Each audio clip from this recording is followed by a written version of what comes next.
মানসিক স্বাস্থ্য বিষয়ক অনুষ্ঠান মনোদর্পণ। ভালো থাকুন। দর্শক, আমরা সবাই চাই ভালো থাকতে, কিন্তু আমাদের পারিপার্শ্বিক কিছু ঘটনা আমাদের ভালো থাকতে দিচ্ছে না। আমাদের চারপাশে প্রতিনিয়ত সংঘটিত হচ্ছে খুন, ধর্ষণ, রাহাজানির মতো বিভিন্ন ধরনের অপরাধ।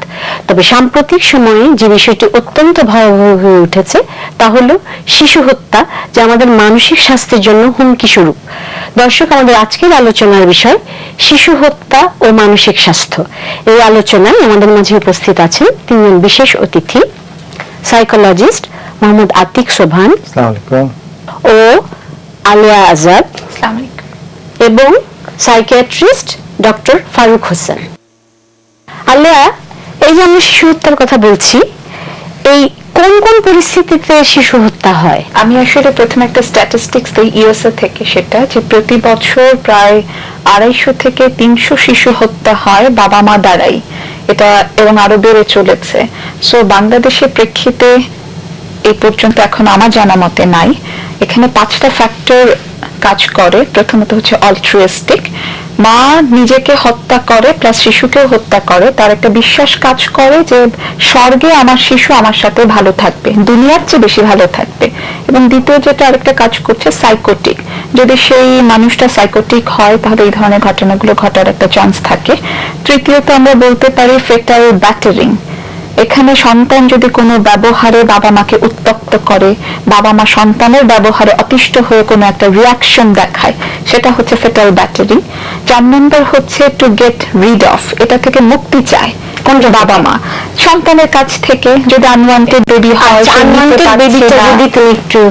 আনওয়ান্টেড বেবি বলতে আসলে এটা বিদেশের প্রেক্ষিতে চলে আসে যে বিবাহ বহির্ভূত, হ্যাঁ এটা ওখানে আসলে ম্যাচ বেশি করে যে বিবাহ বহির্ভূত কোনো সম্পর্কের কারণে যদি কোনো সন্তানের আগমন হয়, তার তো কোনো পিতৃ পরিচয় মাতৃ পরিচয় দেওয়াটা হয়তো সোশ্যাল মানে কনটেক্সট থেকে যদি ভাবি, হয়তো বাবা মায়ের জন্য এটা খুব কঠিন হয়ে পড়ে।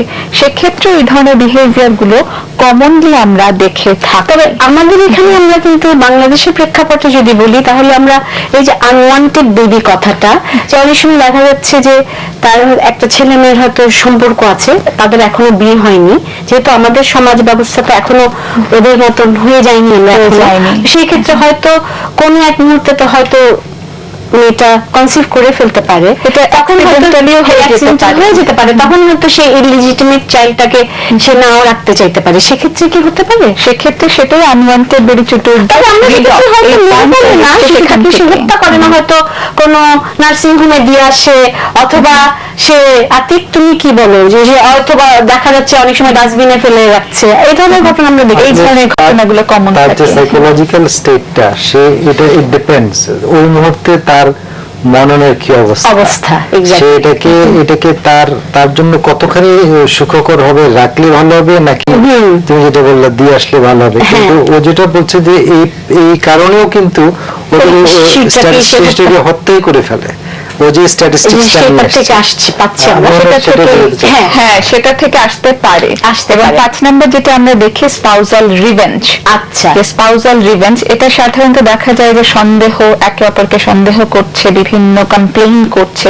সেখান থেকে তো আসলে যারা এটা খুব এক্সট্রিম লেভেলে করে তাদের মানসিক যে স্টেটটা সেটা তো সঠিক অবস্থায় থাকে না, স্বাভাবিক অবস্থায় থাকে না। সো এই 5টা কারণ আমরা মেইনলি দেখি এর পিছনে যে কেন হতে পারে এই ধরনের ঘটনা। পরিস্থিতিগুলো বললে তুমি, পরিস্থিতিগুলো তো ধন্যবাদ আলিয়া। আমরা তো শুনলাম যে পরিস্থিতিগুলোর কথা। এই শিশু হত্যা এবং মা কর্তৃক শিশু হত্যার পিছনে সাইকোলজিক্যাল সোশ্যাল কি কি ফ্যাক্টর থাকতে পারে? এটা তো একটা হত্যা, তার মধ্যে শিশু হত্যা, এবং 3 নম্বরে যেটা বলে যে মা কর্তৃক, রাইট। প্রশ্নটা যদি আমি এটা কোনো জেনারিক উত্তর হতে পারে না। আচ্ছা, কিন্তু হত্যাটা করে যে লোকটা, তার একটা মানসিক বিশ্লেষণ থাকতে পারে। তো এই হত্যার স্পেসিফিক একটা শিশু যদি হত্যা হয়, তার জন্য এটা স্টাডি করা দরকার, এবং তার যে ফরেনসিক সাইকোলজি, উনি কিন্তু বিশেষজ্ঞ, সে জানবে যে এই পার্টিকুলার একটা পরিস্থিতির কারণে এই শিশুটা হত্যা হয়েছে। সুতরাং এক একটা শিশু এক এক কারণে, এক এক পরিবেশ, এক এক পরিস্থিতি, এক এক কজের কারণে কিন্তু হত্যা করা হচ্ছে। ও কিছু কয়েকটা বললো আমেরিকান পাশ্চাত্য। তুমি কি কিছু সাইকোলজিক্যাল আমরা যদি ফ্রয়েডিয়ান বিশ্লেষণে চলে যাই, আমাদের প্রত্যেকের ভিতরে কিন্তু একটা অ্যানিমালিজম আছে, ego super ego. Eid state কিন্তু আমরা সবসময় আমাদের থ্রু আওয়ার এডুকেশন, আমাদের বড় হওয়ার সাথে সাথে আমাদের আপব্রিঙ্গিং, সোশ্যাল স্ট্রাকচার আমরা এটাকে শেপ করে রাখি। কিন্তু এটা কিন্তু আছে আমাদের মধ্যে আদিমতাটা, আমাদের মধ্যে এই অ্যানিমালিজমটা। আমরা কিন্তু যে কোনো সময়, আমরা যখন যে মুহূর্তে আমরা চাকুটা ঢুকালাম, খুন করলাম, আমি কিন্তু তখন পশু। আমার কিন্তু র্যাশনালটা তখন ওটাই মনে হয় যে এটাই মনে হয় ঠিক।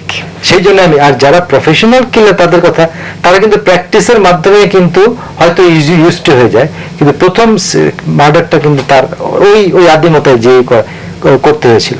তো এটা একটা মনোবৈজ্ঞানিক বিশ্লেষণ থাকে যদি ফ্রয়েডিয়ান মতে যাই। এখন আসি শিশু হত্যার ক্ষেত্রে। ওই মার হয়তো, ওই পার্টিকুলার মাটার হয়তো তার ডিপ্রেশনের ব্যাপার থাকতে পারে, তার অ্যাংজাইটির ব্যাপার থাকতে পারে। এত প্রকট অবস্থা ছিল যে ওই অবস্থা থেকে পরিত্রাণের জন্য হয়তো তার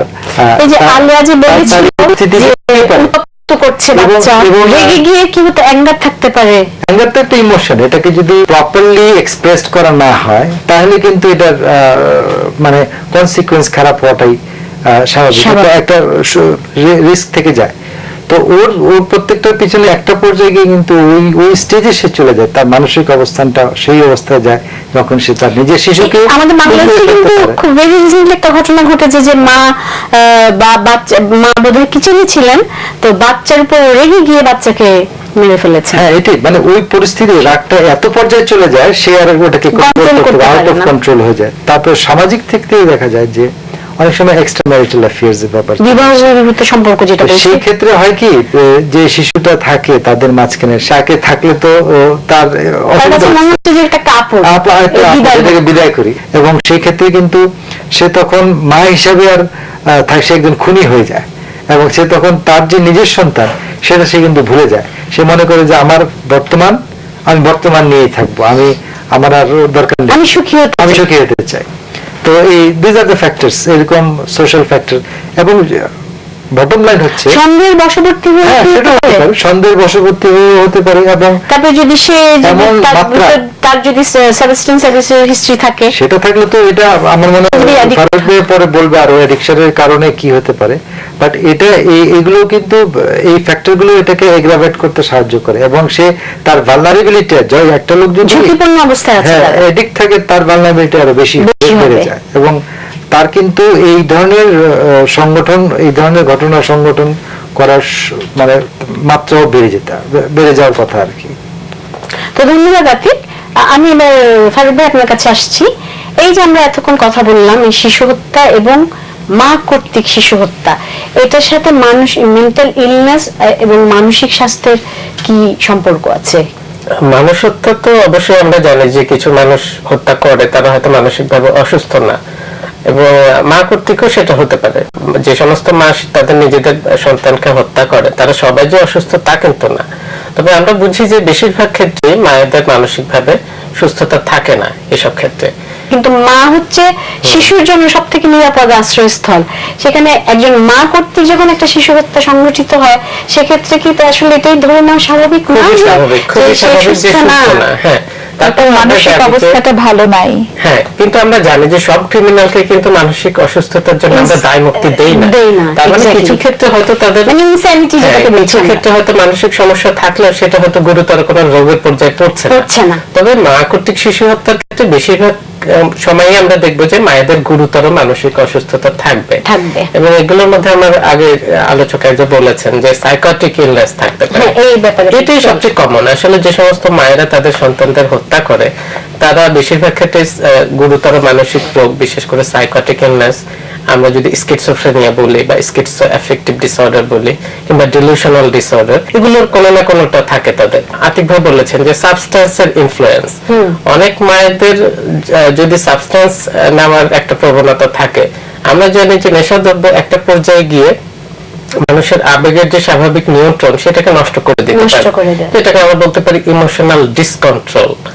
আর সাইকিয়াট্রিক ইলনেসের ক্ষেত্রে যেটা হয় যে তার যে রিয়েল এবং নন রিয়েল, বাস্তব এবং অবাস্তব, এই দুটোর মধ্যে যে ফারাক সেটা নষ্ট করে দিতে পারে। আমরা বলি যে লস অফ রিয়েলিটি টেস্টিং। সুতরাং মানসিকভাবে বিকারগ্রস্ত সাইকোটিক্যালি ইল মায়েদের ক্ষেত্রে সন্তান হত্যা হচ্ছে তাদের যে ডিরেন্সড মেন্টাল প্রসেস সেটার একটা আউটকাম। আর যারা নেশা আমি এখানে আবার একটু করে add থাকে, করতে পারবো আপনার হ্যাঁ, সাথে। অতি সম্প্রতি যে বনশ্রীতে ঘটে যাওয়া অত্যন্ত চাঞ্চল্যকর ঘটনা এই বছরের, এই যে মা দ্বারা যে দুটো সন্তান হত্যা হয়েছিল, যে বড় সন্তানের বয়স ছিল 14 এবং ছোটটার বয়স ছিল 6 কি 7, এবং উনি স্বীকারোক্তি দিয়েছেন যে ওনার মানসিকভাবে উনি অসুস্থ, এবং ওনার যদি এটা মানে অ্যাড্রেস করে ট্রিটেড হতো তাহলে হয়তো বা এই ঘটনাটা ঘটতো না। হ্যাঁ অবশ্যই আমরা যদি সেটা আর্লি এখানে- ডিটেক্ট করতে পারি তাহলে অনেক ক্ষেত্রে কিন্তু আমরা প্রিভেন্ট করতে পারবো।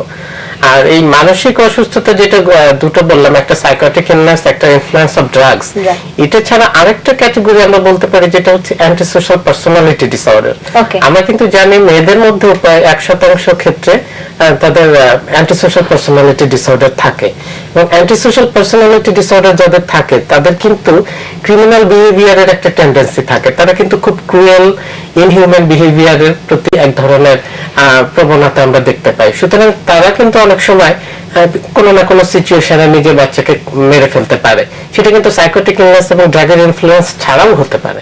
ঠিক করে ভালো করতে হয়তো পারবো না। মানসিক হ্যাঁ, রোগ। ওটা আমরা একটা মানসিক রোগ বলছি, কিন্তু আমরা ইমিডিয়েট ইন্টারভেনশনে কিন্তু তাদেরকে ভালো করে ফেলতে পারবো না। আচ্ছা, হ্যাঁ, অন্যান্য রোগের ক্ষেত্রে যেমন আমাদের কাছে আসলো, আমরা চিকিৎসা দিলাম, ভালো হয়ে গেল, কিন্তু অ্যান্টিসোশ্যাল পার্সোনালিটি কিন্তু আমরা সহজে ভালো করতে পারবো না। এরা জেনারেল পপুলেশনের সাথে মিশেই থাকবে, কিন্তু তারা বোঝা যাবে না। বোঝা যাবে না, এবং তাদের দ্বারা অনেক সময় এরকম ক্রিমিনাল, খুবই নিষ্ঠুর ঘটনা আমরা ঘটতে ক্রিমিনাল অ্যাক্ট হতে পারে। এবং অনেক ক্ষেত্রেই হয়। তোমাদের সবার কাছ থেকে আজকে আমরা কোন পরিস্থিতিতে শিশু হত্যা হতে পারে এবং মা কর্তৃক শিশু হত্যা হতে পারে আমরা আলোচনায় নিয়ে এসেছি। এখন আমরা বিরতিতে যাব। এখন আমরা বিরতিতে যাচ্ছি, কোথাও যাবেন না, আমাদের সাথেই থাকুন। বিরতির পরে ফিরছি শিশু হত্যা বিষয়ক আরো অনেক ধরনের জটিলতা নিয়ে।